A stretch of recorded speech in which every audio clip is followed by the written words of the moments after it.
Protect general surface assistants కోసం మనం గత 5-6 సంవత్సరాలుగా మరి ఎదురు చూస్తూ ఉన్నాం. నోటిఫికేషన్ విడుదల చేయట్లేదు. అన్ని ఏరియాల్లో 1 year 2 yearsలోనే మరి సర్ఫేస్ జనరల్ మద్దతు ఇస్తూ ఉన్నారు. మరి కొత్తగూడెం ఏరియాలో ఎక్కడ లేనటువంటి విధంగా ఇక్కడ కార్మికుల్ని ఇబ్బంది పెడతా ఉన్నారు. చాలా ఇబ్బంది పడుతూ ఉన్నాం. దీన్ని మన యాజమాన్యం దృష్టికి తీసుకెళ్తున్నాం. అన్ని యూనియన్లకు కూడా రిప్రజెంటేషన్ చేస్తున్నాం. కాబట్టి ఖచ్చితంగా తొందరగా ఈ యొక్క ప్రాబ్లమ్ని సార్ట్అవుట్ చేసి మా కార్మికులందరికీ న్యాయం చేయాలని కోరుతున్నాం. ఎందుకంటే డిప్యుటేషన్లో ఉన్నప్పుడు మాకు మర్యాద దక్కట్లేదు. అక్కడ ప్రతిసారి వెళ్ళి డిప్యుటేషన్ ఏదో అడుకోవాల్సిన పరిస్థితి వస్తుంది. ఆ పరిస్థితి మాకు రావద్దు. కాబట్టి ఇక్కడ ఉన్న యూనియన్ నాయకులకి మేము విజ్ఞప్తి చేస్తూ ఉన్నాం. మీరు మా పక్షంగా ఈరోజు వచ్చినందుకు మీకు ప్రత్యేక ధన్యవాదాలు తెలియజేస్తూ ఉన్నాం.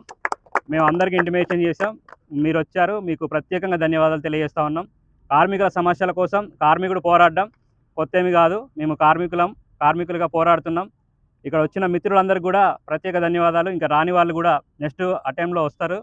మేము ఒక 10-15 రోజులు సమయం ఇద్దాం అనుకుంటున్నాం. సమయం ఇచ్చిన తర్వాత కాకపోతే ఇంకా ఉధృతంగా మరి ఈ యొక్క మరి చర్యలు చేయబడతాయి. ఎందుకంటే మేము చాలా ఇబ్బంది పడుతూ ఉన్నాం. మరి రజకన్న గారు, అదేవిధంగా హెచ్ఎంఎస్ నుంచి హనుమంత్ అన్న గారు కూడా దీని గురించి ఆలోచించి మాంజనేయులు అన్న గారు మాకు న్యాయం చేయాల్సిందిగా కోరుతూ ఉన్నాం. ఎందుకంటే మా మైండ్లో ఎక్కడ పని చేసినా కూడా యాక్టింగ్ కొట్టట్లేదు. సర్ఫేస్ జనరల్ మద్దతు ఇస్తేనే కొడతారా? అంటే జనరల్ మద్దతు అయితే వాడికి వాల్యూ లేదా? వాడు పని చేయట్లేదా? మేము పని చేయందే ప్రొడక్షన్ వస్తుందా? ఖచ్చితంగా జనరల్ మద్దతు అనేవాడికి విలువ ఇవ్వాలి. ఖచ్చితంగా యాక్టింగ్లు కొట్టాలి. యాక్టింగ్లు కొట్టకపోతే అందరూ కూడా అక్కడికి వెళ్ళి మేము ఖచ్చితంగా నిలదీసే పరిస్థితి వచ్చింది. కాబట్టి అందరినీ ఐక్యం చేస్తాం. మరి జీఎం గారు మాకు ఒక మాట ఇచ్చారు, ఖచ్చితంగా మీకు న్యాయం చేస్తామన్నారు. మరి సార్కి కూడా మేము అవకాశాన్ని కల్పిస్తూ మాకు న్యాయం జరిగించాలని ఇక్కడ వచ్చిన ప్రతి ఒక్క అన్నకి, ప్రతి ఒక్క కార్మికులకి అందరికీ పేరు పేరు ధన్యవాదాలు తెలియజేస్తూ థ్యాంక్ యూ. అదేవిధంగా రజాకన్న గారిని మాట్లాడాల్సిందిగా కోరుతాను. లేదు, అప్పటి నుంచి కూడా రిప్రజెంటేషన్ ఇస్తున్నాం. ఈ కార్యక్రమానికి ఇచ్చేసినటువంటి మిత్రులు, దీన్ని ఆర్గనైజ్ చేసినటువంటి మిత్రులందరికీ, అదేవిధంగా యూనియన్ మిత్రులు ఏఐటీసీ సుధాకర్ గారు, హెచ్ఎంఎస్ ఆంజనేయులు గారు, ఇతర ఇక్కడ ఇచ్చేసిన ప్రతి ఒక్కరికి పేరు పేరున ఐఎన్టీసీ కొత్తగూడెం ఏరియా తరపున నమస్కారాలు తెలియజేస్తున్నాం. 2018 నుంచి కనుక మీరు చూసినట్టయితే నేను ఆ రోజు నుంచి కూడా రిప్రజెంటేషన్స్ ఇస్తున్నా. దాంట్లో ప్రతిదీకి పోస్ట్ పెడుతూనే ఉన్నా. మొదట ఫస్ట్ జిఎం గారికి ఇవ్వడం నాకు అలవాటు. ఆ తర్వాత 4 డైరెక్టర్లకి, దాంతోపాటు సిఎండ్ఎండికి ఇస్తూ, అదేవిధంగా మా union secretary general Janak Prasad గారికి కూడా ఇవ్వడం జరిగింది.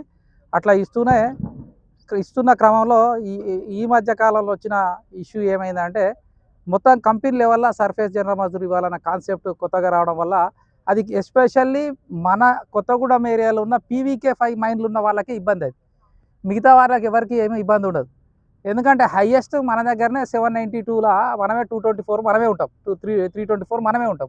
కాబట్టి వేరే కార్పొరేట్లో కానీ లేకపోతే ఇల్లందులో కానీ మనుగూరులో కానీ చాలా తక్కువ ఉంటారు. మనుగూరుకు వచ్చిన వాళ్ళు 6 నెలలు 1 yearల బిలో వచ్చిన వాళ్ళే అక్కడ ఉంటారు. వాళ్ళకి అక్కడ ఉన్న వాళ్ళకి ఏరియా పరంగా వచ్చే వరకు ఆ ఏరియా అనేది వాళ్ళకి అదృష్టం కలిసి వచ్చి అక్కడ 1 yearలో కూడా సర్ఫేస్ జనరల్ అసిస్టెంట్ రావడం జరిగింది. మనకు వచ్చేసరికి మనకున్న ఏరియాలో ఉన్న ఇష్యూ ఏంటంటే, ఒకటే అండర్ గ్రౌండ్ మైన్ ఉన్నది. దాని ద్వారా మనకు వస్తే మన మైన్లు ఉన్న వాళ్ళందరూ ఒకటేసారి బయటపడతారని ఆశించాం. కానీ ఏదైతే కంపెనీ లెవెల్లో మొత్తం కంపెనీ లెవెల్లో ఇస్తామనేసరికి త్రూఅవుట్ సింగరేణిలో ఉన్నటువంటి జనరల్ అసిస్టెంట్స్ ఎక్కడెక్కడ ఉన్న సీనియర్స్ అందరు కొత్తగూడెం రావాలనుకున్న వాళ్ళందరికీ బెనిఫిట్ అయ్యే అవకాశం ఉంది. కానీ మనతో కష్టపడ్డ, మనతోని సన్నిహితం ఉన్న మిత్రులకు రానిది జరుగుతుందనే ఆలోచనతో ఇది 2 times రిప్రజెంటేషన్ ఇవ్వడం జరిగింది. అట్లనే ఏఐటీసీ కావచ్చు, ఐఎన్టీసీ కావచ్చు, అందులో రెండిట్లో కూడా స్ట్రక్చర్ పాయింట్లలో కూడా పెట్టడం జరిగింది. ఎందుకంటే ఇది మొదటి పాయింట్గానే పెట్టుకుంటూ ముందుకెళ్ళాం. అయినా సరే దాని మీద స్పందన రాలేదు. ఈ మధ్యకాలంలో కొద్దిగా ఊరట వచ్చింది. ఏంటంటే రీజియన్ వైజ్గా ఇద్దామనే కాన్సెప్ట్ వచ్చింది. అది కూడా లెటర్ ద్వారా ఇంప్లిమెంట్ కాలే. అది వచ్చినట్టయితే ఒక 20% లాస్ అయినా 80% మన పీవీకే, అంటే ఎస్పెషల్లీ కేజీఎంఏ ఉన్న ఏరియాలో ఉన్న పీవీకే వాళ్ళకి జనరల్ అసిస్టెంట్స్కి బెనిఫిట్ జరుగుతుందని ఆశిస్తాను. కానీ ఖచ్చితంగా అట్లా వస్తుంది. కాబట్టి అది వచ్చే వరకు ఈ సర్ఫేస్ జనరల్ అసిస్టెంట్లని ఆపాలని కూడా అన్నాం. ఒకవేళ వచ్చినా సరే ఈ సర్క్యులర్తోనే మీరు మొదలు పెట్టారు సార్. త్రూఅవుట్ సింగరేణి అయితే మాకు దాని మీద మేము యాజిటేషన్ చేస్తామని జిఎం గారికి చెప్పడం జరిగింది.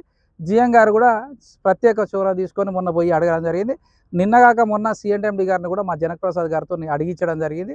అయినా సరే ఏదైనా మనకు లెటర్ పూర్వకంగా వస్తేనే మనకు ఇంప్లిమెంటేషన్, కాబట్టి అది అట్లా వచ్చిన తర్వాతనే మనం దాన్ని మూవ్ అవుదామనే ఆలోచనతో ఉన్నాం కాబట్టి తప్పకుండా వస్తుందని ఆశిస్తున్నాం. 80% ఏవో 85% ఏవో మనకే సర్ఫేస్ జనరల్ అసిస్టెంట్ వచ్చే అవకాశం ఉంది కాబట్టి అందరూ కూడా ఇందులో ఏ తారతమ్యాలు లేకుండా అందరం కూడా ఫైట్ చేద్దాం.